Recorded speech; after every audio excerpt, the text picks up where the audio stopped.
እውነት ዶናልድ ትራምፕና እስራኤል ወይም ጠቅላይ ሚኒስትር ቤንያሚን ኔታንያሁ ኢራን ላይ የጀመሩትን ጦርነት የማቆም ፍላጎት አላቸው ነው ወይንስ ተኩስ አቁም ብለው የ15 ቀን የተኩስ አቁም እንዲተገበር ከማድረግ እንቅስቃሴ ጀርባ እነ ትራምፕ እነ ኔታንያሁ ሌላ አንዳች ቀመርን ሌላ አንዳች ስሌትን እያከናወኑ ይሆን? መረጃዎች በእርግጥም ይህ የ15 ቀናት የተኩስ አቁም ጊዜ ምናልባትም ሀገራት ምናልባትም እነ አሜሪካ ምናልባትም እነ እስራኤል በተለይ አሜሪካ ወታደራዊ አቅሟን ለማደስ የምትጠቀምበት አይነት ሊሆን እንደሚችል የኢራንን ዋና የጦር መሳሪያዎች እንቅስቃሴ ለመሰለል እና ለማጤን ለመከታተል የምታይበት እንጂ አክቹዋሊ ሰላም ይወርዳል በሚል አይነት እሳቤና ግንዛቤ ዘለቄታዊ ሰላምን ለማረጋገጥ የሚደረግ የቅልቦች ሐሳብ አይደለም በመባል ላይ ይገኛል። ዛሬ በዝርዝር የምንመለከተው ርዕሰ ጉዳይ ይሄ ነው። እውነት ትራምፕና ኔታንያሁ ከኢራን ጋር በተለይ የአያቶላህ አስተዳደር በሌላ ቋንቋ በኢራን ውስጥ የንጉሳዊ አገዛዝ ሳይመለስ ንጉሳዊ ባይሆን እንኳን አጥባቂ የሚሏቸው አያቶላህ አስተዳደር እያለ አብረው ሊሰሩ የሚችሉበት እድል ያለ ይመስል ተኩስ አቁም ለማድረግ ለምን ፈለጉ?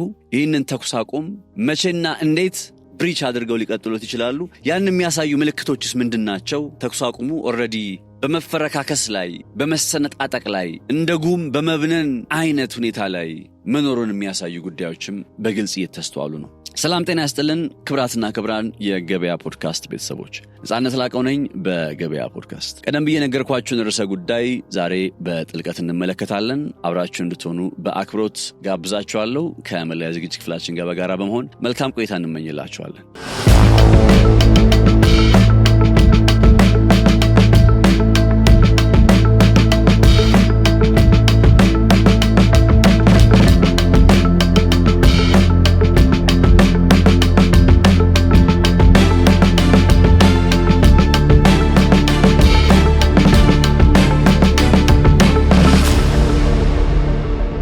ኢራንና በአሜሪካ ብሎም በእስራኤል መካከል ያለው የጦርነት ሂደት በመጨረሻም ለ15 ቀናት በሚቆይ የተኩስ አቁም ስምምነት እንደሚቋጭ ወይም ፋታ እንደሚያገኝ ብለን እንግለጸው ታሳቢ ተደርጎ ይሄው ባለፉት 2-3 ቀናት ውስጥ በተወሰነ መልኩ ቢሆን አካባቢው ቀጠናው እረፍት አለው ሊባል ቢችልም፣ ነገር ግን አሁንም ቢሆን በሆርሙዝ ሰርጥ ላይ ኢራን አቋሟ እስራኤል በሊባኖስ የምታከናውነውን ድብደባ ካላቆመች እኔም የሆርሙዝ ሰርጥን አልከፍትም በሚል የያዘችው አቋም የሆርሙዝ ሰርጥን በታሰበው መልኩ እንዲከፈትና በአካባቢው ላይም ደግሞ ያው የመርከቦቹ እንቅስቃሴ እንዲጀምር በማድረግ ረገድ ይህ ነው የሚባል ለውጥ ያን ያክል እንዲታይ አላደረገም እና ይሄ የተኩስ አቁም ጉዳይን በተመለከተ ደግሞ ትላንትን በተወሰነ ልሰራላችሁ እንደሞከርኩት የተኩስ አቁሙ የእስራኤልን ጉዳይ ያጠቃልላል ወይስ አያጠቃልልም የሚለው ነጥብ እነ ጄዲ ቫንስና ሌሎች አሜሪካ ከፍተኛ ባለስልጣናት ጉዳዩ እስራኤልን የሚያጠቃልል አይደለም የሚል ነጥብን ሲያነሱ፣ በአንጻሩ ኢራን ደግሞ ነገሩ እስራኤልን ያጠቃልላል፣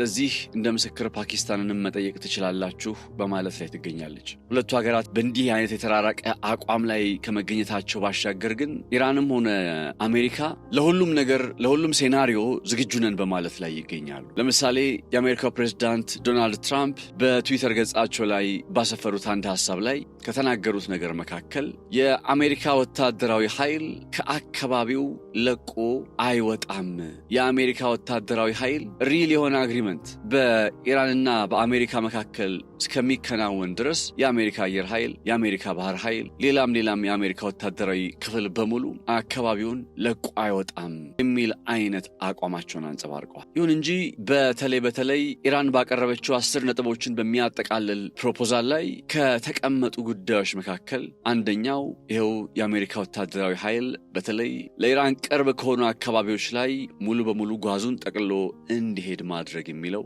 አንዱና መሰረታዊው ነው። በነገራችን ላይ ኢራን በትላንትናው ዕለት 10 ነጥቦችን በዝርዝር አስቀምጣለች። እነዚህ ያስቀመጠቻቸው 10 ነጥቦችን ይፋ አድርጋለች። ከዛ ይህንን ተከትሎ ደግሞ በመጣ የነጩ ቤተ መንግስት መግለጫ ዋይት ሃውስ ፕሬስ ሴክሬታሪ ያለች አንዲት ሴትና ምንም ይህንን በኢራን አማካኝነት የቀረበ የተኩስ አቁም ሐሳብ አልተቀበልነው እንዲያውም ጋርቤጅ ውስጥ ተጥለነዋል ከማለት የደረሰ አስተያየታቸውን ሲሰጡ ተመልክቻለሁ። ይህንን የሚናገሩት እሳቸው በእርግጥ እነ ዶናልድ ትራምፕ የናሬቲቭ ጉዳይ የሚባለውን ነገር ከዚህ ቀደም ነግሬያችሁ ነበርና ሲኬንሱን ከተመለከታችሁት የዛሬ 15 ቀን በፊትና ከዛ ቀደም ብሎ በነበረ ጊዜ ኢራን ቅድመ ሁኔታ ብላ አስቀመጠች። 1-3-4 ቅድመ ሁኔታ አስቀመጠች በጽሁፍ ደረጃ የታወቁ። ከዛና አሜሪካ 15 ነጥቦችን ያዘለ ተኩስ አቁም ስምምነት ሐሳብን አቀረቡ። ጦርነቱ በዛ መካከል አልቆመም ነበረ እስከመቼ ኢራን ፕሮፖዛሏን ለአሜሪካ እስክታስገባ ድረስ። ይህንን ፕሮፖዛል ለአሜሪካ ካስገባችሁ በኋላ በእነ አሜሪካ ዘንድ ጦርነቱን በኢራን ተርም ወይም በኢራን ፕሮፖዛል ላይ መነሻ ባደረገ መልኩ አቆሙ። እንዲያውም የዋይት ሃውስ መግለጫ እንዳያችሁት ወርከብል ነው፣ የኢራን 10 ነጥቦችን ያጠቃለለው ሐሳብ ወርከብል ነው፣ የሚያሰራ ነው፣ ተጨባጭ ነው የሚል አይነት አስተያየትን ሰንዝረው እንደነበረ አይዘነጋ። ከዛ ግን ይሄኛው ሁኔታ ምን አይነት ናሬቲቭ አመጣ?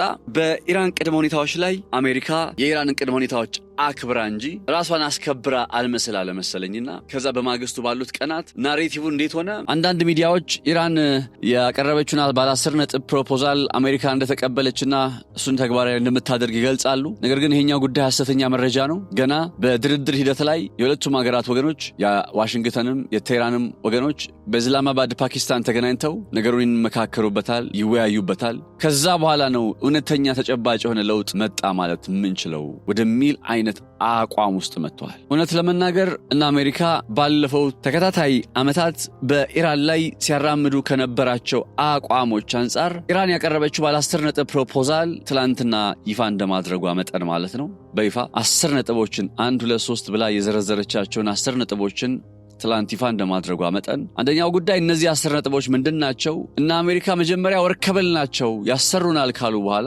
እየቆየና ያደር ሲሄድ ደግሞ ስለምን አቋማቸውን ለወጡ? ይህንም ማከናወናቸው በመጪዎቹ ጊዜ ከሚኖረው የቀጠናው ውጥረት ጋር በተያያዘ ምን አይነት ግንኙነት ይዞ ሊቀጥል ይችላል የሚሉት ነጥቦች ሊነሱ የሚገባቸው መሰረታዊ ጉዳዮችና ጥያቄዎች ናቸው። በዚሁ አግባብም ያው የኢራን የውጭ ጉዳይ ሚኒስትር አባስ አርጋቺ እነዚህ ባለ 10 ነጥቦች ፕሮፖዛል የኢራን ማለት ነው ለድርድሩ መሰረት እንደሚሆኑና ኢራንን በምላሹ 15 ነጥቦችን የያዘውን የእንትናን ፕሮፖዛል የአሜሪካን ፕሮፖዛል ኮንሲደር እንደምታደርግ ጭምር በመግለጽ ላይ ይገኛሉ። ይሁን እንጂ ባለ 15 ነጥቡ የአሜሪካ ፕሮፖዛል ይፋ አልተደረገም። ይሁን እንጂ በአሜሪካው 15 ነጥቦች ላይ ተጠቃለዋል ከሚባሉ ጉዳዮች መካከል አንደኛው ኢራን ምንም አይነት የኒውክሊየር ጦር መሳሪያ አይኖራትም የሚል፣ ሁለተኛ የበለጸገ ዩራኒየሟን ለአሜሪካ ታስረክባለች የሚል፣ ሶስተኛው የኢራን የጸረ አየር ላይ ጥቃት መከላከያ ቴክኖሎጂ አጠቃላይ የመከላከያ አቅሟን ዲፌንሲቭ ካፓቢሊቲ የሚባለውን የባላስቲክና የክሩዝ ሚሳኤል ጉዳዮችን ማለት ነው እሱን የሚመለከት ነው። ሌላኛው ጉዳይ ከቀጠናዊ ቡድኖች ጋር እንደነ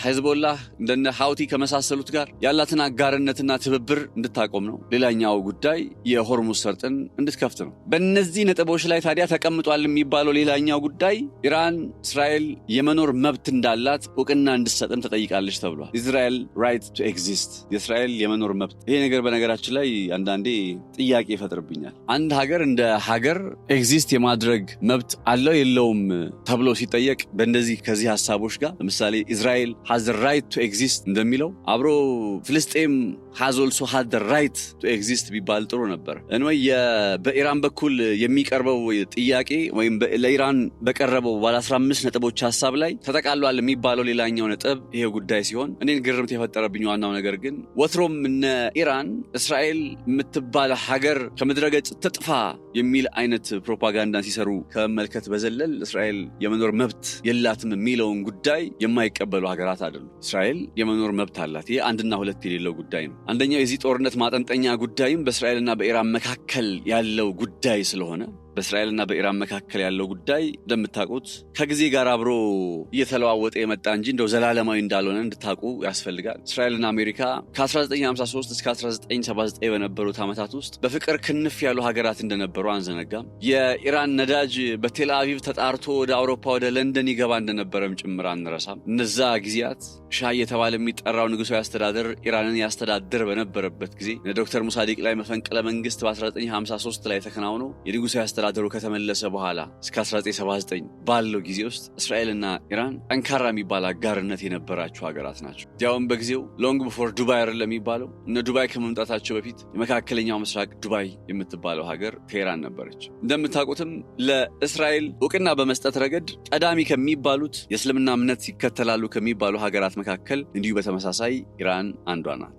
የራይት ቱ ኤግዚስት የሚባለው ነገር ብዙ እንትነማይል ለዛ ነው ራይት ቱ ኤግዚስት የእስራኤልን የመኖር መብት እንትን ይመስላል። በቃ እስራኤል የምትባል ሀገር እንዳትኖር የኢራን መንግስት የሚሰራ እስራኤል የምትባል ሀገር በተግባር ግን እንደዛ እንዳልሆነ ሊታወቅ ይገባል። በተግባር የኢራን መንግስት እስራኤል የምትባል ሀገር እንዳትኖር የሚሰራ መንግስት አይደለም። ልስራም ቢል ምንም ሊያመጣ የሚችለው ነገር የለም። በጣም ዋይዝ ናቸው፣ ከዚህ የተሻሉ ናቸው። ለፕሮፓጋንዳው እንዲመች እንደው ኢራን የእስራኤልን ሀገርነት ጉዳይ አትቀበልም የተባለ ይገለጻል እንጂ ፕራክቲካሊ እንደዛ አይደለም። ኢራን ማለት ከ35,000 በላይ አይሁዶች የሚኖሩባት ምድር እንደሆነች ሊታወቅ ይገባል። ከ35,000 በላይ አይሁዶች የሚኖሩባት ምድር ናት ኢራን። እስራኤል የምትባል ሀገር በፖሊሲ ደረጃ ነድፋ ለፕሮፓጋንዳ የሚወራ አይደለም መላችሁ። በፖሊሲ ደረጃ እስራኤል የምትባል ሀገር ከምድረ ገጽ መጥፋት አለባት ብላ በፖሊሲ አርቀቃ ለዛ ተግባራዊ እንቅስቃሴ የጀመረች ሀገር አይደለች።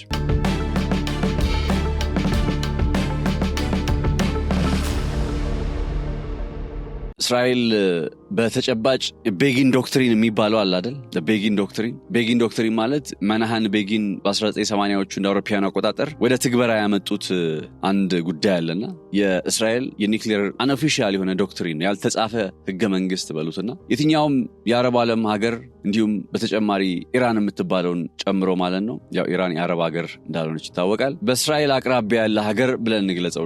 የአውዳሚ ጅምላ ጨራሽ ጦር መሳሪያን የሚይዝበት አይነት ስጋትና ጥርጣሬ በእስራኤል ዘንድ ካደረ እስራኤል አንደኛው ይሄ ቤጊን የሚባለው ዶክትሪኗ ይባላል ያለምንም ማስጠንቀቂያ ያለምንም ሰበብ የፈለገ ያክል ቢሆን ከዓለም አቀፍ ህግ ያፈነገጠ ሆኖ ቢቀጥል የመሳሰሉት ነገሮች ቢሆኑ እስራኤል ወደዛ ሀገር ገብታ እርምጃ ትወስዳለች። በዚህ አግባብ እነ ኢራቅ ላይ ወስዳለች፣ እነ ሶሪያ ላይ ወስዳለች፣ ኢራን ውስጥም በመውሰድ ላይ ትገኛለች። ኢራን ውስጥ እየወሰደች ያለው ዘመቻ የቤጊን ዶክትሪን ክፍል 2 ብለን ልንገልጸው እንችላለን። ጠቅላይ ሚኒስትር ቤንያሚን ኔታንያሁ በ1980 እንደ አውሮፓውያኑ አቆጣጠር በእስራኤል ያልተጻፈ ህገ መንግስት አድርጋ መተግበር የጀመረችውን ይህንን የቤጊን ዶክትሪን ጉዳይን እያስቀጠሉ ሊባል ይችላል። ስለዚህ በተጨባጭ ካወራን ለእስራኤል ስጋት የሆነ ነገር ለእስራኤል ህልውና አደጋ ውስጥ የሚያስገባ ነገር ኤክስቴንሺያል ትሪት የሚባለው የህልውና ስጋት በሚባለው ደረጃ በኢራን ውስጥ ከምንመለከተው ይልቅ ቤጊን ዶክትሪን የሚባለው የእስራኤል ያልተጻፈ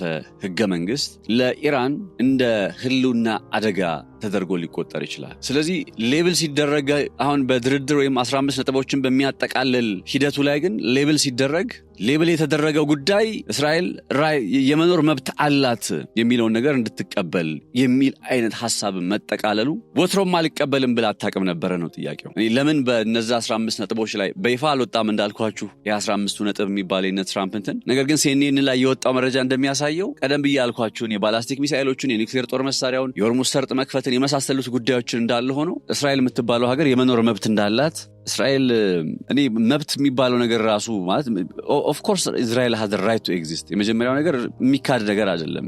ሁለተኛው ነገር መብት ግን ለሰው ልጅ የሚሰጥ ነገር ነበር የሚመስለኝ። ለሰው ልጅ የተሰጠ ነገር ለሀገር ሲሰጥ አላቅም ነበረ። መብት ወይም ፍሬሙን ቢያስተካክሉት ጥሩ ነበር። አገላለጹን right to exist የሚለው የመኖር መብት አለ የሚለውን አገላለጽ በቃ ለእስራኤል እውቅና ስጡ ወደሚል ነገር ውስጥ ቢወስዱት ይሻል ነበር። እሱ ትንሽ ሴንስ ያደርጋል። እስራኤል እንደ ግለሰብ ነው የምናያት ማለት ነው።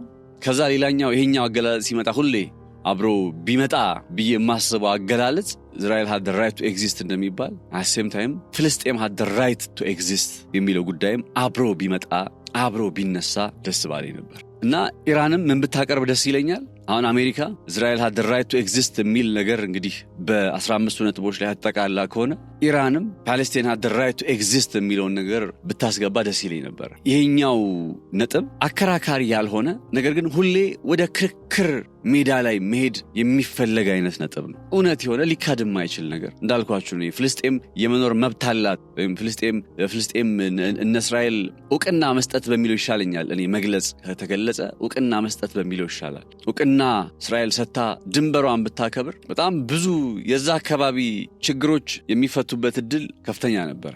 እንደምታውቁት እስራኤልና ኢራን ወደ ፊት ለፊት ጦርነት ውስጥ የገቡት እስራኤል ከሐማስ ጋር ገብታ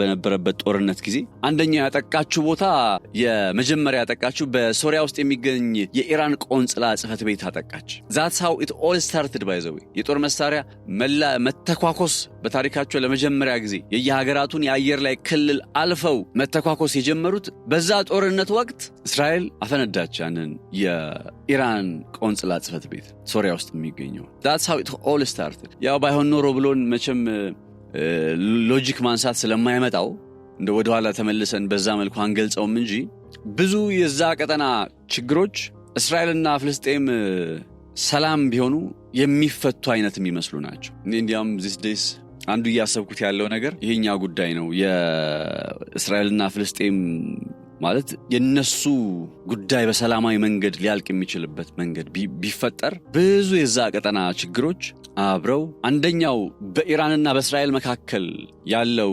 መንገራገጭ ኢራን በእስራኤል ጋር ያላት ስሜትን በተመለከተ ለፕሮፓጋንዳ ለሪዮትሪክ እየቀረቡ የሚነሱ ሐሳቦች ማጣቀሻ ማሳያ ማመሳከሪያ የሚያደርጉት ከፍልስጤሞች ጉዳይ ጋር ያገናኙ እንደሆነ ይታወቃል። ስለዚህ ይሄኛውም እንግዲህ የእስራኤል ጉዳይ አብሮ የሚመጣ ከሆነ በኢራንና በአሜሪካ ድርድር ሂደት ላይ የፍልስጤሞችም ጉዳይ አብሮ መምጣት አለበት የሚል አመለካከት ያለ ለዚህ ነው። ነገር ግን እኔ ትላንት እንዳልኳችሁ ነው ያለኝ መረዳት። እንደው አሁን ሐሳቦቹን ለማንሳት ሐሳቦቹን እየዘረዘርኩኝ አንድምታዎቹን እየተመለከትኩኝ ቀጠልኩ እንጂ እውነት የድርድር ሂደት ላይ ተስፋ ታደርጋለሁ ወይ? እውነት አሁን እነ ጄዲ ቫንስ የአሜሪካው ምክትል ፕሬዝዳንት ኢስላማባድ ሄዶ ከኢራን አቻዎቹ ጋር ተነጋግሮ መጥቶ ከዛ ይሄ ጦርነት በሰላማዊ መንገድ ሊያልቅ የሚችልበት እድል ይኖራል ወይ?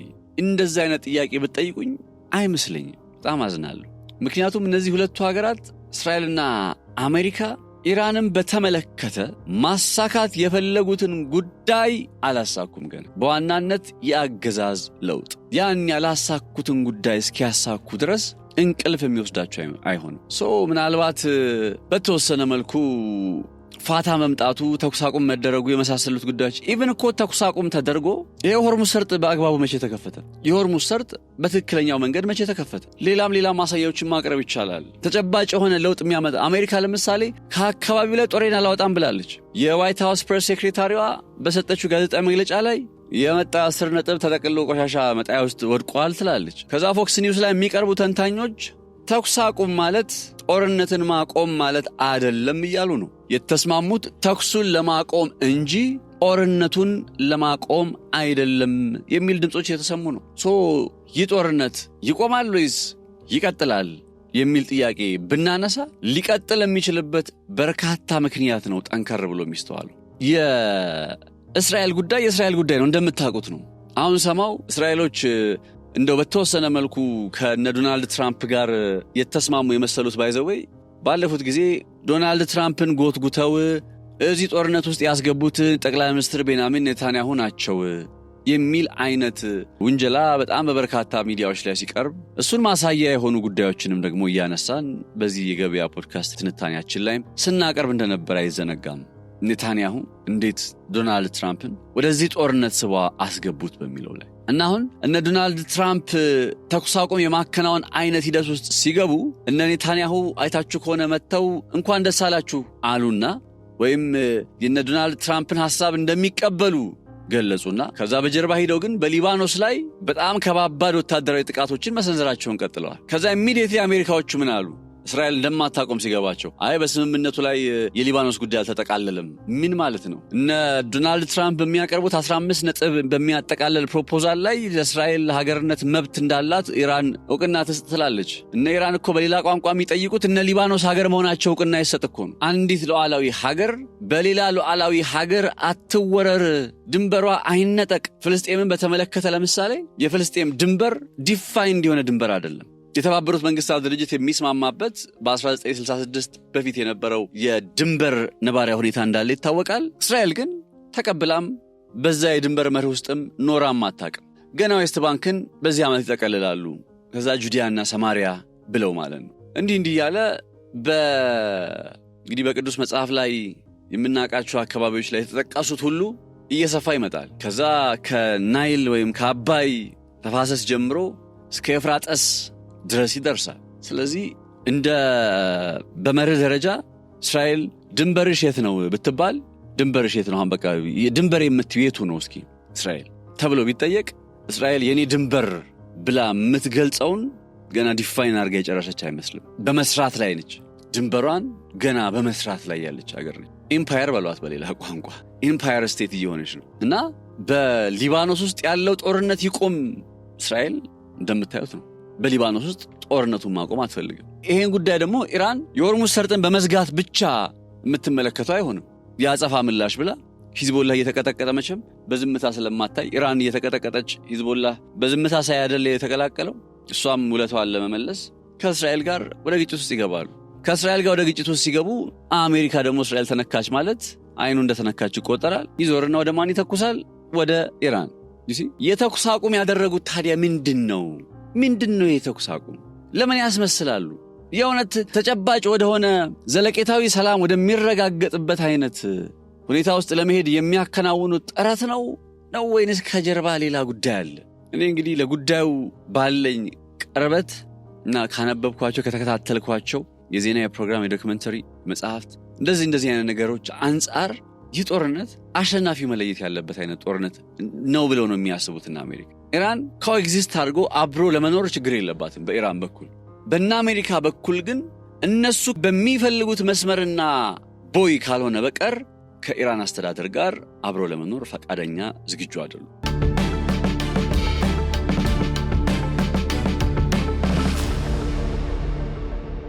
የኢራኖቹን ጽናት ደግሞ ባለፈው እንዳያችሁት ነው። ድልድያቸው ላይ ወጥተው ድልድያቸውን በደማቸው ሲጠብቁ እንደተመለከታችሁት ከዛኛው ጥግ ድረስ የመሄድ ችግር የለባቸው። ስለዚህ ይሄ ተኩስ አቁም ሄዶ ምንድነው ሊያስረዳን የሚችለው ካላችሁ አሁን ላይ ሁለቱም ሀገራት ሁለቱም ወገኖች የጦር መሳሪያ ክምችቶቻቸውን እንትን እያደረጉ ነው፣ ሪፊውል እያደረጉ ነው። አንደኛው ጉዳይ ጦር መሳሪያዎቻቸውን ሪፊውል እያደረጉ ነው። ትራምፕ መጀመሪያ ይህንን ጦርነት ሲጀምር ከ4 እስከ 6 አክቹሊ መጀመሪያ 4 ሳምንት ነበር የተባለው።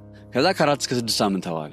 ከዛ 33ኛው ቀን ላይ ሲደርሱ ታስታውሱ ከሆነ በዚህ ጦርነት ላይ ማሳካት የሚፈልጓቸው ነገሮችና ከዛ አሳካም ብለው የሚያስቧቸው ነገሮች ሲነጻጸሩ የሰማይና የመሬት ያክል ርቀት አላቸው። ገና ምንም ያሳኩት ነገር የለም እንዳልኩ። ስለዚህ እና አሜሪካ ምን አሰቡ? አሁን ድርድር፣ ምክክር፣ ተኩስ አቁም ብለው ነገር ግን ያንን ተኩስ አቁም በይፋ እነሱ ጠየቁ ከተባለ ምን ሊሆን ነው? ስቲል የሆነ የሽንፈት ምልክትን ሊያሳይ ነው። ስለዚህ ናሬቲቭ መቆጣጠር ስላለባቸው ዶናልድ ትራምፕ ዛሬ ማታ እንደ ስልጣን ይጠፋል እንደዚህ የኢራን ድልድዮች መሰረተ ልማቶች ምናምን እያሉ አስጮሁልኛን በቃ ዓለምን አስጮሁ። በጣም ፓወርፉል የሆነ ነገር ሊያደርጉ እንደሆነ ፕሮፓጋንዳ ሰሩ። አያረጉትም ብዬ አይደለም ሲያረጉት ስላየን ከዚህ ቀደምም ኢቭን ኢራን ውስጥም ሲያረጉት ስላየን አያረጉትም ብዬ አይደለም። ግን በዛ ሞመንት ላይ የነበረችው ዓላማ ምክንያቱም በዕለተ ሰኞ የኢራን 10 ነጥቦችን ተቀብለዋል እና አሜሪካ ላይክ ፓይለቱን ካዳኑት በኋላ ሬስኪው ኦፕሬሽን ከተከናወነ ዩራኒየሙን ለመስረቅ ሞክረው ዩራኒየሙን ይዘው ለመውጣት ሞክረው this is according to በጣም በርካታ የቀድሞ ሪታየርድ ጀነራልስ እና በጣም ትረስትድ ታማኝ እምላቸው በዚህ ጉዳይ ላይ ዘገባዎችን የሚያቀርቡ የዜና ምንጮች ይዘውት የወጡ መረጃ ነው። የበለጸገ ዩራኒየምን ለመውሰድ ጥረት ተደርጎ ሳይሳካ ቀረ። ፓይለታቸውን ይዘው ወጡ። then immediately ወደ ፕላን ቢ መሸጋገር ነበረባቸው። በአንድ በኩል የኢራንን ፕሮፖዛል ተቀብለው እያዩ በሌላ በኩል ግን በቃ ጦርነቱን እንዲነውልን የፕሮፓጋንዳ ስራውን ተቆጣጠሩት። then ምን መሰለ በዶናልድ ትራምፕ ጫና በዶናልድ ትራምፕ ጩኸት ኢራን 10 ነጥቦችን በፕሮፖዛሉ ያስገባች አይነት ምስል ፈጠረ። የተከታተላችሁ ነው አይደል? ያ የአሜሪካ ስትራቴጂ በቃ ወርክአውት ያደረገው እሱ ፓርት ላይ ነው። ስቲል እኮ ተኩስ አቁም የሚፈልጉት እነሱ ናቸው። ቀድሞም 6 ሳምንት ሊዋጉ ነው የመጡት። መጀመሪያም እንደምታውቁት ቱ ዘ ማክሲመም 6 ሳምንት ብለው ነው የመጡት። 6 ሳምንት ብለው መጥተው ግን ምንም ያሳኩት ነገር የለም። ስለዚህ ወደ ቀጣዩ ምዕራፍ ለመሸጋገር እንዴት አድርገን ወደ ቀጣዩ ምዕራፍ የምንሸጋገረው ሲሉ ወደ ቀጣዩ ምዕራፍ የምንሸጋገረው ተኩስ አቁም አድርገን የተወሰነ ሪፊል ማድረግ አለብን። ተኩስ አቁሙን ስናደርግ ግን እኛ ፈልገን ሳይሆን ኢራን ጠይቃን ኢራን ተገዳ መምሰል አለበት። ያ እንዲሆን ሰኞ የተቀበሉትን ፕሮፖዛል በተመለከተ መግለጫ የሰጡት መች ነው? ሮብ በቃ እንዲህ እየተጠበቀ ባለበት ሰዓት ላይ 9 ሰዓት ምናምን ዶናልድ ትራምፕ ኢራን ላይ ሲኦልን ያወርዳሉ ምናምን የሚል አይነት ዜናዎችን አይተን ከዛ በዛ ሰዓት ላይ እንግዲህ ሰኞ ዕለት የተቀበሉትን ደብዳቤ ሰኞ ዕለት የተቀበሉትን ፕሮፖዛል በተመለከተ ምላሽ የሰጡት መች ነው? ማክሰኞ 9 ሰዓት ሌሊቱ። በሚፈልጉት መልኩ ፍሬሙን ያደረጉት መሰለ። እኛ ፈልገን ሳይሆን ኢራን ፈልጋ ኢራን የዶናልድ ትራምፕን ጫና ፔቴክሴት ትላንትና ጋዜጣ መግለጫ የሰጠ ነበረ ከአንድ የአሜሪካ ወታደራዊ ጀነራል ጋር ሆኖና ይህንን ነው የሚናገረው። ዶናልድ ትራምፕ ፕሬዝዳንታችን ያንን እንደዛ ብሎ በመናገሩ እንደዛ አይነት ጫና አደርጋለሁ እንደዛ አይነት ጥቃት ሰነዝራለሁ እያለ በመናገሩ ያንን ጉዳይ ፈርታ ኢራን ፕሮፖዛሏን ይዛ መጣች እያለ ነበር ሲያወራ የነበረው ፔቴክሴት የአሜሪካ መከላከያ ሴክሬታሪ። ናሬቲቭን ለመቆጣጠር ያደረጉት ጥረት እንደሆነ ተረዱልኝ እንጂ ተኩስ አቁሙን የግድ ያስፈልጋቸው ነበር ለነሱ። ተኩስ አቁሙ ደግሞ ከልብ እንዳልሆነ የምትረዱትም ለዚህ ነው። ለራሳቸው ለማመቻቸት ነው እንጂ ስለ ተኩስ አቁም ያወሩት ፕራክቲካሊ በዛ ቀጠና ላይ ሰላም እንዲመጣ አስበው አይደለም። ለዚህ ምን ማረጋገጫ አለ ካላችሁ ተኩስ አቁም ሲደረግ የነ ፓኪስታን አደራዳሪዎች እንደነበሩ ይታወቃል። የፓኪስታን መንግስት መግለጫ በተኩስ አቁም ስምምነቱ ላይ እነ ሊባኖስ ታሳቢ ይደረጋሉ ብሎ በግልጽ ተቀምጧል ሲሉ መግለጫቸውን ሰጥተዋል፣ ተናግረዋል። እኔ እንደዚህ አይነት ነገሮችን መርሳት የለባችሁም። በቃ የፓኪስታን የውጭ ጉዳይ ሚኒስቴር መግለጫ ላይ በእርግጥም ይሄ የተኩስ አቁም ስምምነት የሊባኖስን ጉዳይ ያጠቃልላል ብለው በግልጽ አስቀምጠው ይሄንን ካስቀመጡ በኋላ ሊባኖስን የሚያጠቃልል ከሆነ ምን ማለት ነው ማለት ነው? እስራኤል የተኩስ አቁም ስምምነቱን እየጣሰች ነው ማለት ነው። አኮርዲንግ ቱ አደራዳሪ በሚባሉት በፓኪስታኖች መነጽር ወይም የፓኪስታኖችን ሐሳብ መነሻ አድርገን ካየ ነው እስራኤል ምን ያደረገች ነው? ተኩስ አቁም እየጣሰች ነው። ግን ይሄንን አካሄድ ኢሚዲየትሊ ማን ነው የለም እስራኤል በተኩስ አቁም ስምምነቱ ላይ አልተጠቃለለችም የሚል አቋምን ያሰማው ማን ነው ካላችሁ እንግዲህ ከፓኪስታኑ መግለጫ በተቃራኒ በሆነ መልኩ ይሄ የተኩስ አቁም ስምምነት እስራኤልን የሚያጠቃልል አይደለም በማለት መግለጫ የሰጠው አሜሪካን በመወከል አሁን በእስላማባድ ፓኪስታን ውስጥ በሚደረገው የድርድር ሂደት ላይ የአሜሪካን ልዑክ የሚመራው ምክትል ፕሬዝዳንቱ ጄዲ ቫንስ ነው። ገና ጄዲ ቫንስ ከዚህ ሲሄድ ፓኪስታን ያለችውን የተኩስ አቁም ስምምነት ሐሳብ ክዶ ነው የሚሄደው። ስለምን አይነት ዘላቂ ሰላም ነው የምናወራው ነው ጥያቄ? ስለምን አይነት ጦርነት ማቆም ነው የምናወራው ነው ጥያቄ? ጦርነት ቆመ? እውነት ቆመ ጦርነት? ሪሊ do you think that's የሚሆን ይመስላችኋል? እሱ በፍጹም የሚሆን አይመስለኝም። ጦርነቱ እንዳልኳችሁ ነው። አንድ እንትን ይቀረዋል። ሰላም ቢሆን ደስ ባለኝ፣ ዓለም ሰላም ብትሆን ደስ ባለኝ። ግን ለሰላም የሚሰሩ ልቦችና ከጀርባቸው የሆነ ነገር ይዘው የሚመጡ አካሄዶች ያስታውቃሉ፣ በግልጽ ያስታውቃል። ከዛ ኢራንም ደነገጠች። አሁን ላይ ባለው ነባራዊ ሁኔታ ያውም የኢራን አንድ ከፍተኛ ባለስልጣን የትዊተር ገጹ ላይ ለጥፎ የነበረው አንድ መልእክትን ወዲያው አጠፋ ምናምን እየተባለ ነው። ግን ማጥፋት ማብራቱ ሳይሆን ጉዳዩ ያው ትረስት የላቸውም ብያቸው የለ ትላንትና እነሱ ጋር እምነት የላቸውም። ከዛ ከጄዲ ቫንስ ጋር እናወራ የሚል አይነት ሐሳብ ሲያመጡ ጄዲ ቫንስ ራሱ ገና ወደ እስላማባድ መንገድ ሳይጀምር ብቅ ብሎ ባለፉት በርካታ ዓመታት ዝምታ መርጦ ጸጥ ብሎ የከረመው ጄዲ ቫንስ ድንገት አንዴ ብቅ ቢል የተናገረው የተኩስ አቁም ስምምነት ሐሳቡን መጣስ ወይም መካድ የሚያሳይ አይነት ሐሳብ ነው የሰጠው። እና አሜሪካ እመኑኝ ሪፊውል እያደረጉ ነው። ራይት ነው፣ አቅማቸውን እያደራጁ ነው። ከዛ ከፍተኛ የሆነ የስለላ ስራ እያከናወኑ ነው። ኢራን ውስጥ ከፍተኛ የሆነ የስለላ ስራ እያከናወኑ ነው። በተለይ የሚሳኤል ፎርትረስ ምሽጎቹን በተመለከተ የሚሳኤል ምሽጎቹ አድራሻ ለምሳሌ የዝድ የመሳሰሉት እጅግ በጣም ከፍተኛ የሆነ ስለላ የሚፈልጉ ናቸው። 107 በራፍ አለው። ለምሳሌ የዝድ የሚሳኤል ፎርትረስ 107 በራፍ አለው እና በየትኛው በራፍ ወጥተው ነው ጥቃት የሚሰነዝሩት የሚለውን ለማየት 24/7 ሳተላይት ደግናችሁ እሱን መከታተል ይፈልጋል። ጊዜውን የፈለጉት ለዚህ ነው። ትላንት ፔቴክሴት ሲያስቀኝ ነበር። ዶናልድ ትራምፕ የሰላም ሰው ናቸው እያለ ሲያስቀኝ ነበርና የሰላም አይነት ሰዎች ሆነው አይደለም እነ ዶናልድ ትራምፕ ወይም ሰላምን ፈልገው ምናምን አይደለም። ስትራቴጂካሊ እየሄዱበት ያለው አካሄድ የሚፈልጉትን ግብ እንደማያሳካላቸው እየተረዱ መጡ። ማርሽ እንደመቀየር ብላችሁ ቆጥሩት። ወይም አሰላለፍ ለመቀየር ፈርስት ሃፍ አለቀና አሁን የ15 ቀናት ተኩስ አቁሙን እንደ እረፍት ቁጠሩት። ሰከንድ ሃፍ ይቀራል። በእግር ኳስ ቋንቋ ከተገለጸ ፈርስት ሃፍን አይተናል። ኦልሞስት 40 ቀን አይደለ ጦርነቱ ይቀጥላል። አሁን እረፍት ላይ ነን። አት ኤኒ ታይም ጦርነቱ ሊጀመር ሊመጣ ይችላል። በዚህ ሁሉ መካከል ያንን ታሳቢ ባደረገ መልኩ ነው ነገሩን እኔ እማየው እንጂ በቃ ይሄንን ጦርነት ሊያቆሙ ቆርጠው ተነስተዋል ወደሚል ድምዳሜ ላይ በመሄድ አይደለም። ዛሬ እንግዲህ ያው አሁን ላይ ካለው ወቅታዊ ሁኔታ አንጻር አበይት ሊባል የሚችለው ይሄ የተኩስ አቁም ስምምነት ገቢራዊ ሳይሆን የመቀጠሉ ሂደት ከመቼውም ጊዜ በላይ በግልጽ እየታየ ይገኛልና ከዚህ ጋር በተገናኘ ሐሳቦችን ያነሳንበት ጥንቅር ይሄንን ይመስል ነበር። ነጻነት ላቀው አዘጋጅቼ አቅርቤላችኋለሁ። ከመላይ ዝግጅት ክፍላችን ጋር በጋራ በመሆን መልካም ጊዜ እንመኝላችኋለን።